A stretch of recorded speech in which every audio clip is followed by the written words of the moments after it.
These customs officials have been annoyed by Hancock for months. Here's why. Hancock's a really popular guy in Boston, partly because he's the wealthiest man in Boston, and he's very generous with his wealth, and that makes him a lot of friends around Boston. He has inherited his money and the business, the family business, from his uncle, Thomas. Thomas was a self-made man who opened a merchant company called the House of Hancock. And John Hancock took it over. This portrait they believe he's looking over the ledger books of the House of Hancock here. Now, like any good merchant, Hancock is also a smuggler. And so he intends to keep right on smuggling through the townshend duties, as many other merchants did.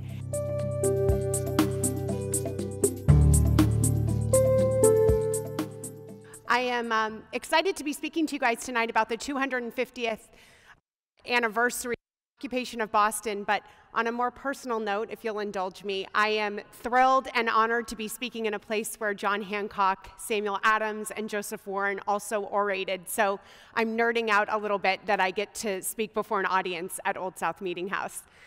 So I plan to talk to you guys today about the occupation of Boston in 1768, and that'll take 3 forms. First, we're going to talk about what brought the troops here, why they were sent here. Next, we're going to talk about the housing once they got here. And then finally, what it was like to live alongside these troops when they were here. Our story begins in Boston in 1763, and this map illustrates Boston from 1722. Not much has actually changed in Boston geographically by 1763, so this is a good marker. But let's go over some baseline landmarks for you guys. Boston was connected to the mainland of Massachusetts by a narrow strip of land called the Neck. Most of Boston, though, is surrounded by water here. Boston Common, the big park. We've got the beacon that gives Beacon Hill its name. We've got Long Wharf, the longest wharf in Boston. And we even have the site on which we are sitting or standing right here. This is where Old South Meeting House would be. Boston is a town of about 1,000 acres, and it is 2 miles to tip. So needless to say, it is much smaller in 1763 than it is today. It has a population of about 15,500 people, of which 3,000 are adult men. It's a very educated, politically active population as well. One way, pretty imprecise, but one way to measure this is that of newspapers that were being printed in Boston at this time. They had 5 newspapers being printed, while a similar-sized town in England would have just 1 newspaper being printed. So Boston wasn't short on opinions, and they were very easily dispersed. Now, Boston is also a maritime economy. They get their living from the sea, and this image beautifully illustrates that. This is at Boston Harbor in the 1760s, and what I love about this cartoonishly cute view of Boston at this time is you can see all of the boats and ships in the harbor illustrating what a bustling harbor it was. To reorient you again with some of those landmarks we saw on the map, you've got the beacon. Now it looks, it's right there. Do you see it? It looks like a church steeple, but that's the beacon on the top of Beacon Hill. And then again, we have Long Wharf here. Now, when our story begins in 1763, Boston is a post-war town. While we all sitting here know that a war is going to break out in 1775, no one living in Boston in 1763 knows that. So it's important to remember that as we go through today, to remember that actually Boston is recovering from a war. That's the French and Indian War that ended in 1763. It's worth noting that Massachusetts men fought disproportionately in this war. They fought more than any other colony. And as a result of this war, British North America is economically depressed, but it hits Boston particularly hard. So 1763 is a post-war, economically depressed town. And it's against that backdrop that our story begins. Now, when the British win the French and Indian War in 1763, it caused an expansion of 2 things: their territory in North America and their debt. And they looked to the colonists to help ameliorate both. They say the colonists, if we start taxing them, that can help pay down the debt.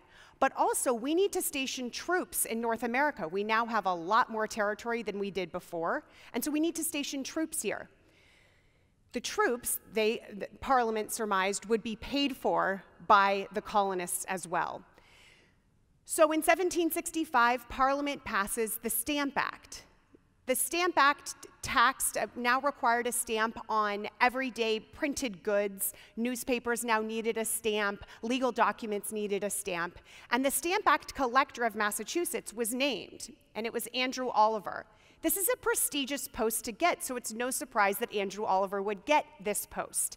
He has been well-connected and wealthy for most of his lifetime, and that's because most of his family for generations has been both well-connected and wealthy. The Stamp Act collector post was a good one to get, at least in theory. However, Bostonians don't want to pay the Stamp Act. Who can blame them? And so they redress their grievances against the Stamp Act with violence. A mob one night goes to Andrew Oliver's home and does damage to his home. They then head to his office where they believed the stamps were going to be held, and they do damage to his office. Later that night, the mob demands that Andrew Oliver publicly resign from his post as Stamp Act collector, which he does the next day. Now, Rhode Island hears about this success, and they start terrorizing their Stamp Act collector, who also resigns. Now, once the success of Massachusetts and Rhode Island gets around, once word spreads about the success of those endeavors, then mobs start also giving a hard time to officials in New York, Pennsylvania, Maryland, and both Carolinas. Word spread throughout the British North American colonies that violence was a way to stop the Stamp Act from being collected, and then at a certain point, it became just the mere threat of violence in many colonies would prompt people who then would be potentially named to be a Stamp Act collector to say, forget it, I wouldn't even take that post if I wanted it, if I wanted it or was nominated. Now, Samuel Adams gloats after this victory. He says, quote, after all the riots broke out, he says, quote, every stamp man trembled. He was so proud that Massachusetts took the lead. There are other opinions, though, including that from General Thomas Gage. He's not happy about this, and why would Thomas Gage be? He's commander-in-chief of the British forces in North America. And he recognizes Boston's role here in the violence, and he says, quote, the populace of Boston took the lead in the riots. And there you have it. Boston has now developed a reputation coming from the highest military commander in North America for being violent. Not one to rest on such laurels, Boston then targets another man 2 weeks after Oliver. Thomas Hutchinson. This is the known portrait we have of Hutchinson. He was much older when what I'm about to talk about took place. He was much older in 1765 than he is here. He looks cherubic here. The Bostonians wouldn't be happy with such a wonderful portrait of Hutchinson. Now, Hutchinson was Lieutenant Governor of Massachusetts. He was also Supreme Court Justice of Massachusetts. Despite having no legal training, he had been named Supreme Court Justice because, like Oliver, his family had been wealthy and well-connected for generations. In fact, Oliver and Hutchinson, those two families intermarried a lot, further increasing their family's power and wealth. So Hutchinson was a target anyway, even prior to the Stamp Act. But a mob, just 2 weeks after going to Oliver's home, goes to Hutchinson's home. Hutchinson had a mansion in the North End. It's a beautiful home. And you guys, Oliver got off easy in this violence compared to Hutchinson.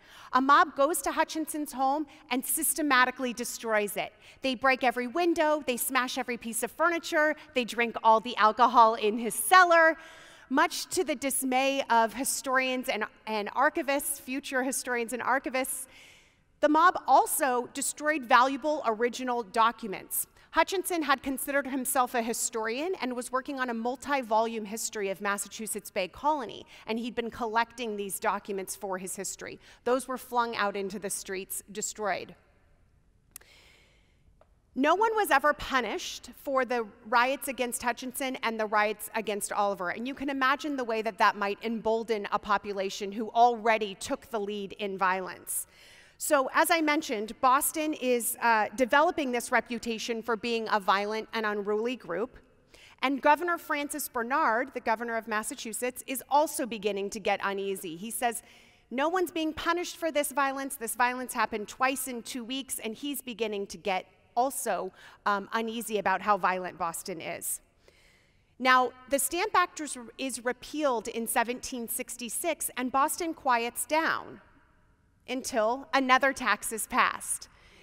Now, in 1767, Parliament passes the townshend duties. It's worth mentioning that when they repealed the Stamp Act of 1766, Parliament also said, we reserve the right to tax you in all cases whatsoever. And that whatsoever was just a year later with the townshend duties. The townshend duties taxed goods imported from England, clothing, tea, paper.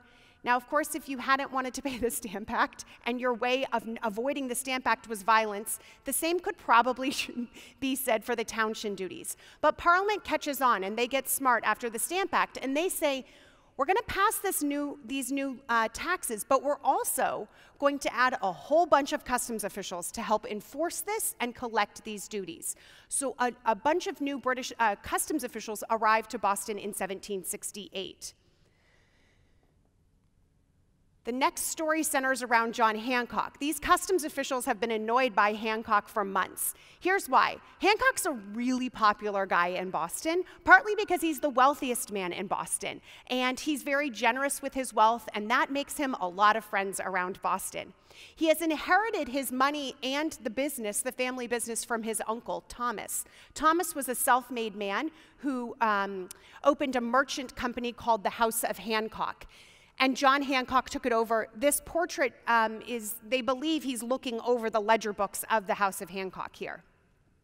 Now, like any good merchant, Hancock is also a smuggler. And so he intends to keep right on smuggling through the townshend duties, as many other merchants did.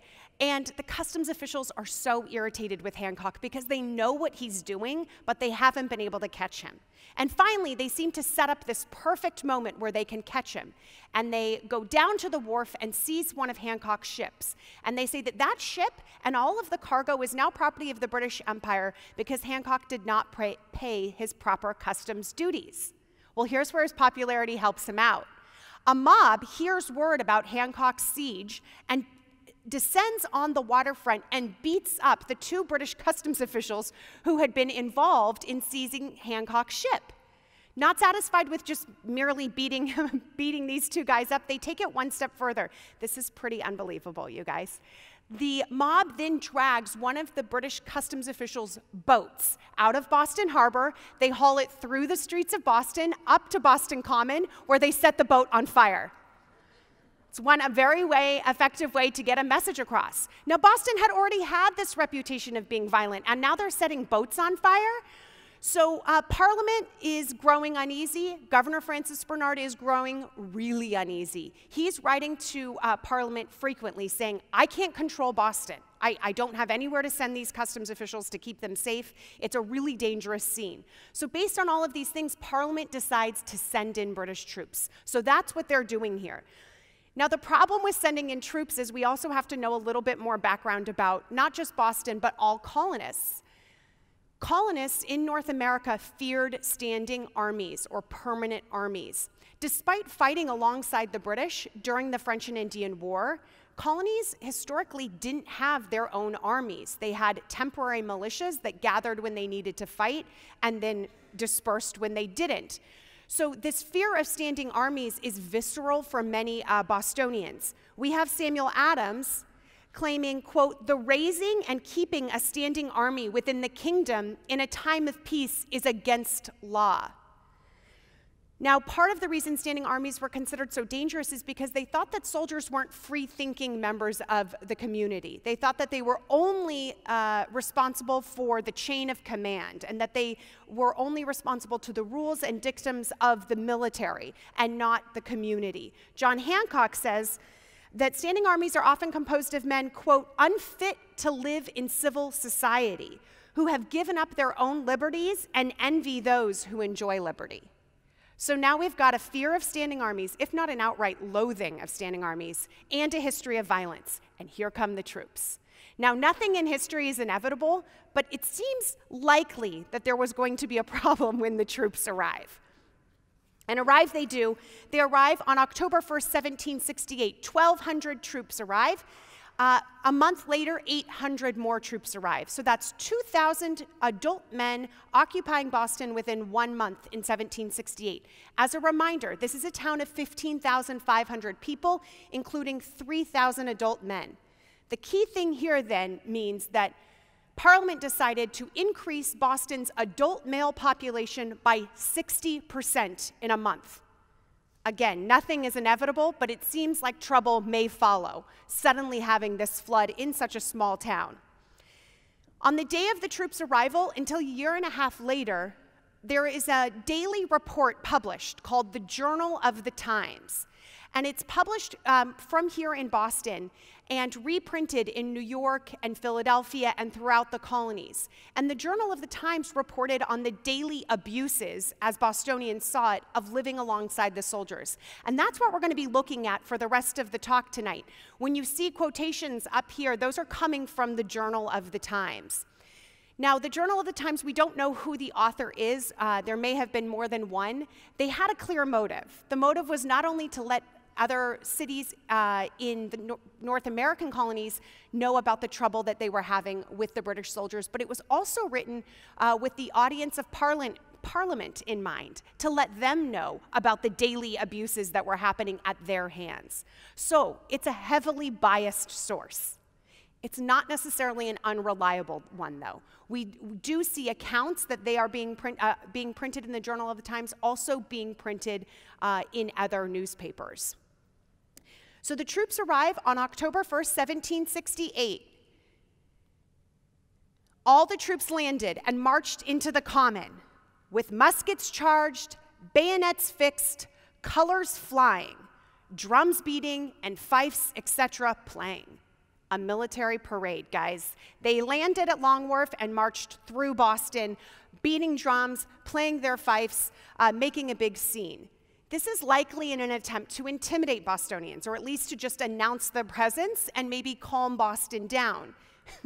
But against the backdrop of what you know about Boston, you can imagine that this just angered Bostonians, if not further proved their fears about having standing armies in their midst.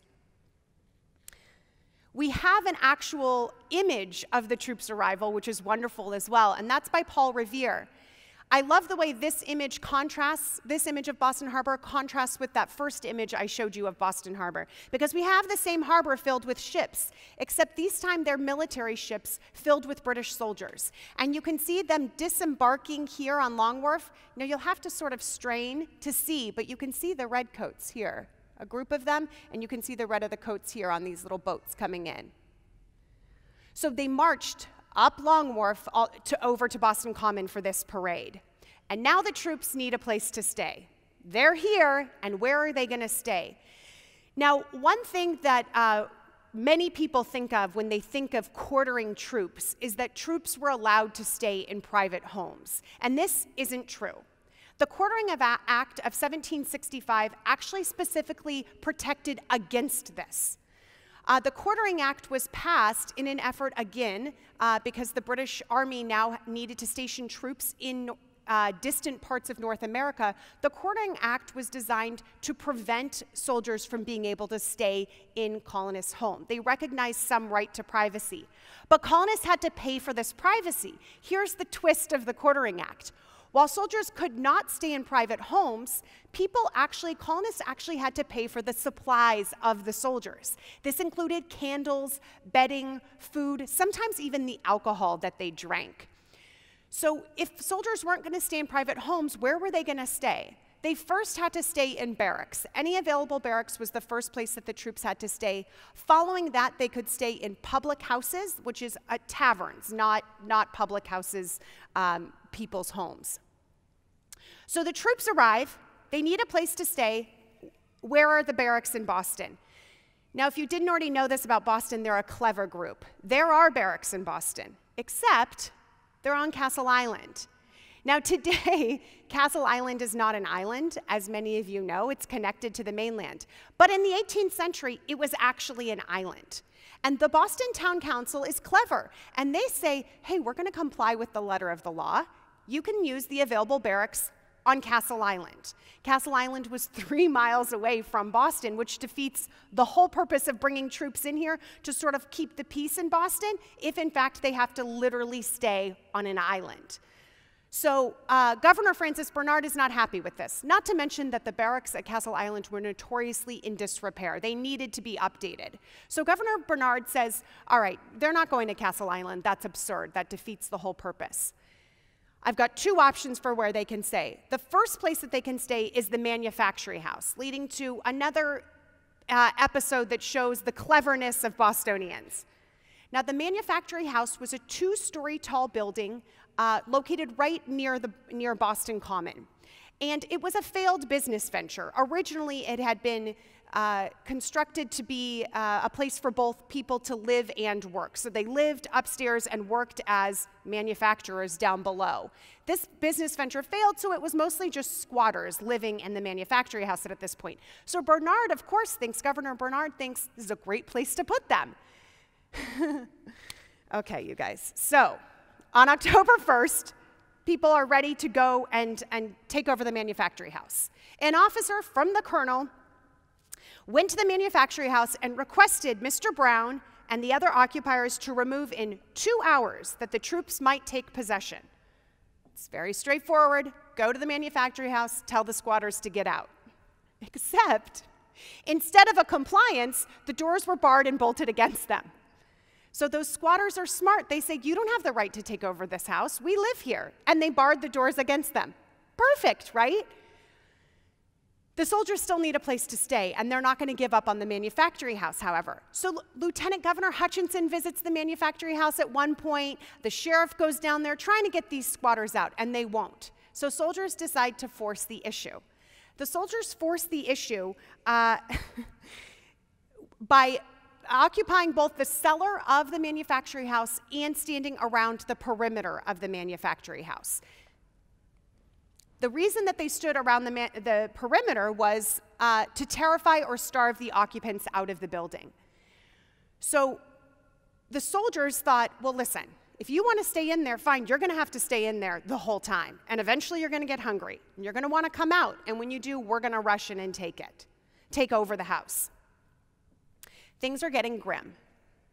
A day later, the besieged yet show a firmness peculiar to British Americans. The children at the windows crying for bread this morning. So picture this scene. Now we know even more information from the Journal of the Times. Kids are literally crying out the windows because they're hungry, asking for bread. When the baker was prevented from supplying them by the guards. So this kind baker shows up with bread, ready to feed the people, and the soldiers prevent this. Now here's where it gets good, you guys. Boston is a clever group, right? And they've already proven that. And they decide to take the loaves of bread and throw them over the heads of the soldiers into the open windows, where people catch it and are able to eat their bread. Now, the soldiers are so mad at being shown up like this that they assault some of the people who'd thrown the bread. There was some minor injuries, but no one was seriously hurt. Now, the Bostonians have at least won this occupation of the Manufactory House. And so what do the soldiers do? Just a day after this, they leave with the trifling loss of all the sheriff's honor and reputation. They give up on the Manufactory House. Later, that same day, provisions are sent to the Manufactory House, more provisions, in case that the soldiers wanted to come back and take over the Manufactory House again. They were stocked. But the soldiers don't attempt to take over the Manufactory House again. This ends that episode. The Manufactory House doesn't stand today, but this is where it stood today. This is just a few blocks from where we're sitting. This is on the side of Suffolk University Law School, and these green plaques are all over the city put up by the Bostonian Society, and it acknowledges the place of the Manufacturing House site. The reason I have this slide up there is because at the end of every chapter in my book, there's a section called From Past to Present, and it highlights what sites mentioned in that chapter look like today. And the goal is to hopefully help you to explore Boston in new ways and see sites you may not have known about. Just to orient you again, Suffolk University Law School is here, this is the Granary burying ground, and then Boston Common would be right over here. So the Bostonians win the Battle of the Manufactory House, and they get to stay there. But remember I said Governor Bernard had two places where he had an idea of where the troops were going to go. The first was the Manufactory House. That failed. The second was Boston Common, and that succeeded. The troops actually stay on Boston Common in 1768. And we get, just to orient you again, this is Hancock's mansion here. First his uncle Thomas Hancock's mansion, and then John took it over. And here's that beacon that gives Beacon Hill its name. Here are the tents that the soldiers pitched, and then the soldiers doing their drills and exercises below. So they camped on the Common in 1768, yet you still see people doing their thing, right? They're just out there on Boston Common. So you can imagine how disruptive this was to have soldiers here. Not just physically, but it also likely smelled more having troops staying on the Common. It was noisier having troops on the Common. And then it's just physically having this standing army in your midst, in your public park, when you didn't want them here in the first place. So the first challenge was finding a place for them to stay.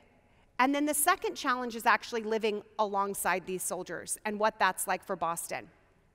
We get a big, big, big gift from the Journal of the Times because they tell us what it was like to live alongside the soldiers, and they're eager to publish nearly every offense. It was literally a daily report of life in Boston. So I want to focus in on some of those things as we finish up about what it was like to live alongside these soldiers.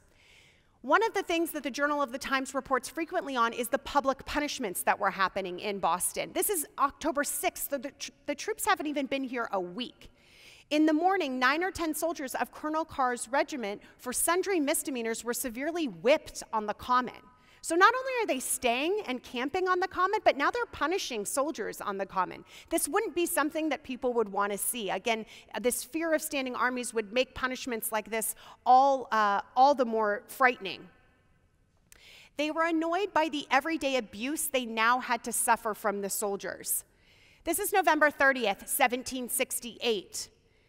An honorable gentleman, he's a legislator in Boston. He's a member of the council here, so he's a high-ranking official in Massachusetts. An honorable gentleman lately riding over Boston Neck in his coach was stopped by some soldiers on guard, one of which had the assurance to open the door and put in his head. This is something new. Before, you could just pass over Boston Neck and not be stopped. But now this soldier is stopping a key figure in Boston. Not only is he stopping, but he's searching this vehicle without any real reason. Here's his reason. Upon being asked what occasioned such a freedom, he, the soldier, had the insolence to reply that he was examining whether any deserter was concealed there. Now, in fairness to the soldier who's searching, he had good reason to be looking for a deserter. The British Army suffers higher desertion rates during this time in North America than they do elsewhere. But this, again, is a stop and search that wasn't allowed previously, that wasn't happening previously, and this is offensive to Bostonians. This quickly spirals in the Journal of the Times the fears about what this means for them as they write, "Perhaps it is intended to impress our minds with formidable ideas of a military government that we may be induced to sooner give up such trifling things as rights and privileges." So they take this one example and really run with it. This is something that they would want to warn New York and Philadelphia about. Not only did they send in troops, but now that the troops are here, they are just acting freely with our members of our society. Now, this next one comes up a fair amount in the Journal of the Times, and this would be frightening in Massachusetts, but it would be particularly frightening in the southern colonies. That's because the Journal of the Times reports that British officers and soldiers were trying to encourage slaves to harm their masters. This is October 31st. British officers did entice and endeavor to spirit up by a promise of reward for freedom, certain Negro slaves to cut their masters' throats and to beat, insult, and otherwise ill-treat their masters. Whew, that is a doozy. Now, that's frightening in Massachusetts, but there aren't a lot of slaves in Massachusetts at this time. In a southern colony where your whole economy depends on slaves, this is particularly frightening, and it's meant to be. British officers not only are reported to entice people to cut their masters' throats, but they also promised freedom. They said, we're your liberators now. If you mess with your masters or you abandon your masters, you can be free. And this, again, we see this a fair amount appearing in the Journal of the Times. They were also annoyed, this one's particularly funny for me, by how much the soldiers drank alcohol and the trouble they got into. The drunkenness, debaucheries, and other extravagancies which prevail by means of the troops being quartered in the midst of a town where distilled spirits are so cheap and plenty. Now, this is the funny part. They were always cheap and plenty. Spirits. They didn't become cheap and plentiful once the soldiers got here. Bostonians loved to drink, and it was easy to do that here. But Bostonians took offense to the fact that the British soldiers were now also doing the same thing they'd been doing for years. Now, that drunkenness might also lead to this next episode. Now, this episode comes up a lot, and that's Sabbath breaking.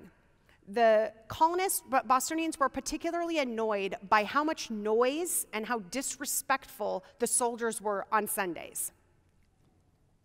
I chose this one because this is my favorite one. May 3rd, 1769. Last Lord's Day, some assemblies in this town were greatly disturbed during divine service by the rattling of drums and play of the fifes.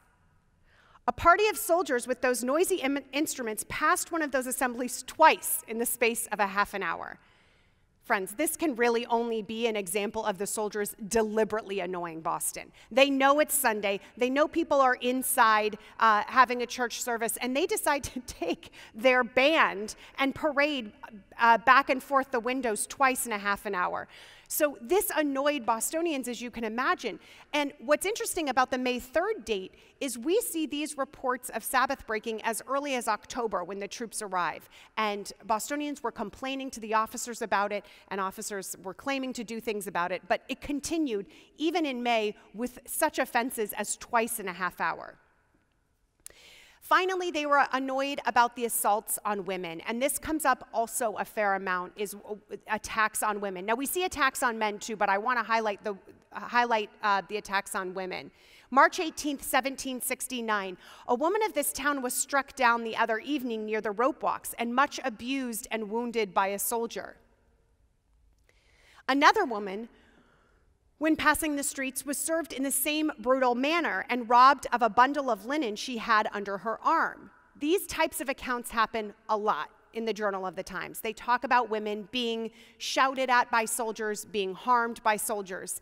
Interestingly, there is no confirmed accounts of rapes happening here. There's 2 attempted rapes, but when the Journal of the Times reports on it, it's that that a soldier was attempting to rape a woman, and then a hero came in and saved the day and prevented it.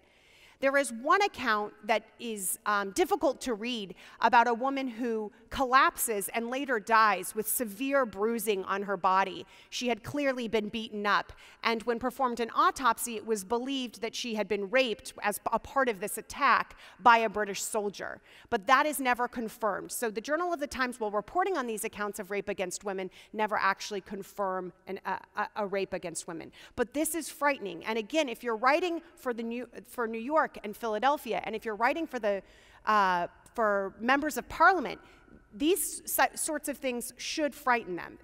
It was intended to do so. Now, the Journal of the Times would never report on this, and this is where I want to present a little bit of balance to the Journal of the Times. There's a scholar at Carleton College named Serena Zabin who's working on a project about marriages between civilian families and military families in the 18th century. And Dr. Zabin has confirmed 40 marriages that took place in Boston between soldiers and civilian women over a 4-year span. So some women clearly liked having the soldiers here and in fact found a mate while here. One soldier who gets married in September 1769 is Private James Hartigan. He marries Elizabeth Henderson in Boston. Hartigan is noteworthy not only because he's one of those soldiers who gets married here in Boston, but he becomes involved in the single largest conflict between townspeople and soldiers. And you guys know what that is. That's the Boston Massacre, March 5th, 1770. So all of these offenses in some ways lead up to the Boston Massacre. Private James Hartigan was one of the 9 men here who fired during the Boston Massacre. He was also a man who presumably found love while in Boston, marrying just 7 months prior to the massacre.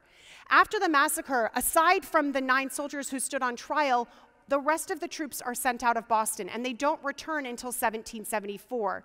They return in 1774, 2,000 strong, to help enforce the Coercive Acts, and all of those troops evacuate in 1776, never to return to Boston again.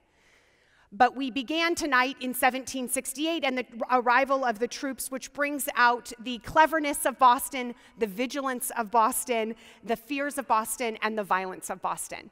So I want to thank you guys so much for listening tonight, and I'd be happy to take any questions. Did I hear you say that the British evacuated Boston shortly after March 5th? Yeah. And Within a few months, they're all gone, except the one standing on trial. Where did they go to? Many go to Nova Scotia. And then when did they come back? 1774, and that was to enforce the Coercive Acts, which were a reaction to the Boston Tea Party. We'll give a shout out to the Old South Meeting House. The Boston Tea Party takes, right before they head down to the harbor, they meet here. They dump the tea overboard. Parliament is furious. They pass a series of laws to punish Boston, coerce Massachusetts, called the Coercive Acts, and to enforce them, they bring in 2,000 troops. And actually, they kick out Thomas Hutchinson at the time. Hutchinson was now royal governor, and they kick him out and they bring Gage in, Thomas Gage, and they say, you're now going to be the enforcer. Gage wasn't the enforcer, but that he was designed to come here with 2,000 troops and bring Massachusetts to its knees. He fails. Thank you, that was excellent. I'm wondering, when you're talking about the slaves and how the British were trying to entice them over to their side, was it successful in any way, do you know? Not that we have an account of. I mean, the most famous example of slaves actually converting happens in Virginia several years later when Lord Dunmore issues his proclamation saying, slaves, you're free if you come fight for us. But we don't have accounts of it actually happening here in Boston. And in some ways, this is where the Journal of the Times, it's a biased source. So while there might have been an instance or two of this, they're making the most of it. Thank you very much. I'm glad you gave credit to Joseph Warren. He's an ancestor of mine. Oh, fantastic. In the background of all of this, you should know there is an organization which has been gathering its forces for the last 2 years called Revolution 250. And Rev 250 includes the Old South Meeting House and many organizations around the city, both commercial and museums and so forth. And we are building up to celebrate the 250th anniversary of the Revolution, which of course really starts in many ways this fall with the occupation of the British troops. The Rev 250 got started a couple of years ago, and when the Olympics were shot down, so to speak, we said, well, we've got to go and get the guys who wanted to do the Olympics and get them behind Rev 250 because Philadelphia is trying to steal the revolution from us. But anyway, there will be a commemoration in October this year on Columbus Day weekend of the British troops arriving in Boston. And so if you're in town, you'll see some redcoats wandering around and get a little sense of what it was like. Yeah, Rev 250's planning some wonderful things to commemorate. Can you elaborate a little bit on, you made the point that people were getting violent. My understanding, I did read your book, was, I think they were called the writs of assistance. Yeah. People were, their houses were being searched unlawfully in many cases for these so-called smuggled goods or goods that were where people were not paying the taxes completely. And in the case of the Lydia and the Liberty, the ships that John Hancock had in the harbor, I don't believe the people who boarded them had the proper warrants and whatnot, and I think he let them search on the above board, but he wouldn't let them go below where he had all that wine. Yeah, and the townspeople literally were hanging onto the mooring lines because the British were trying to pull the ship away, and they were also pressing people into service. They were taking people to serve on the British ships. Yes, so I would be violent. Yeah, with all of that going on. Yeah, so the impressment that you're talking about in the writs of assistance, that's primarily the real focus of anger against those is the early 1760s. We're talking 1761, 1762. But to answer or address your question about having the proper search warrant, not only does Hancock not allow them to look above board, he doesn't allow them to look below board. A customs official sneaks onto the boat and says, "Oh, I've found something," and Hancock's men catch him and say, you have no right to be here. And they rough him up and threaten him, and he promises to go away. But this angered the British customs officials because they didn't like being mistreated this way. Well, Hancock would argue, well, don't board my boat. You didn't have a right to be on it. Well, the British must have been going stir crazy in the Boston Common during the winter, and they probably were having difficulty living in their tents for such an extended period of time. But also, don't forget that this then resulted in the Battle of Bunker Hill and the beginning of the American Revolution. So there was a connection between Boston. Of course, yeah. It wasn't the focus of the talk tonight, but absolutely. The troops, when they arrive in '74, annoy Bostonians even further, and people on both sides start digging in their heels. As an interesting postscript, 2 years after Evacuation Day, I just read today the plaque in front of a King's Chapel for the gravestone of the Chevalier de Saint-Sauveur, because when the French came to aid the colonist struggle for independence, there was a fleet that came over with Admiral d'Estaing, with Marines, I'm assuming, and there was supposed to be a battle in Newport, but the wind changed direction and there was no battle, so it was a storm and the ships got damaged. They pulled into Boston, and the ships are being repaired, but the townsfolk were not so happy with the presence of a regular army again. I'm assuming they were. I'm assuming that they stayed on the ships. The French army. I mean, the French troops stayed on the ships. But there was a battle which I just read. Rather a riot that I just read about an hour ago, in which the Lieutenant d'Estaing, Lieutenant Saint-Sauveur was killed, and that explains the plaque in French in front of King's Chapel. I'm guessing that the troops stayed on board the ships until they moved elsewhere, which was Savannah, and then in '81 Yorktown. And then in '82, there's three. There's in Hull, and I forget the name of it. There's a fort there in Hull that was reinforced during World War I. But there are three. There are the names of three French soldiers that were stationed in Hull outside of Boston that died of smallpox or whatever at that place. Yeah. Thank you. I'm just wondering, who were the British soldiers? Were they professionals? Were they draftees? Professionals would be a loose term because they're young. They're usually 19 and 20 years old. They're usually from the very lower class. Often, many of the soldiers were Irish, and many came from England as well. I say professionals is a loose term because while they were a paid member of the army, of the King's Army, they didn't have as much battle experience as many men in Massachusetts, for example, who weren't professional soldiers, but who had fought in the French and Indian War, and their generations of wars before that. So they were primarily very young men. Can you please speak to what it was like for a loyalist, a citizen, well, they were all British, Yeah. but someone living in Boston who had a love for England and was surrounded by Sons of Liberty, and I can imagine how increasingly difficult life got for loyalists as things got more and more stirred up, if you will.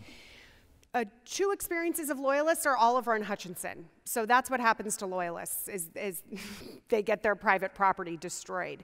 Okay. Interestingly, actually, as things really heat up, so we're talking 75, 76, Boston actually becomes a bastion of loyalists. And rebels want to flee Boston, and loyalists from the countryside want to come into Boston, because this is where the redcoats are staying, and so this offers, in their mind, protection.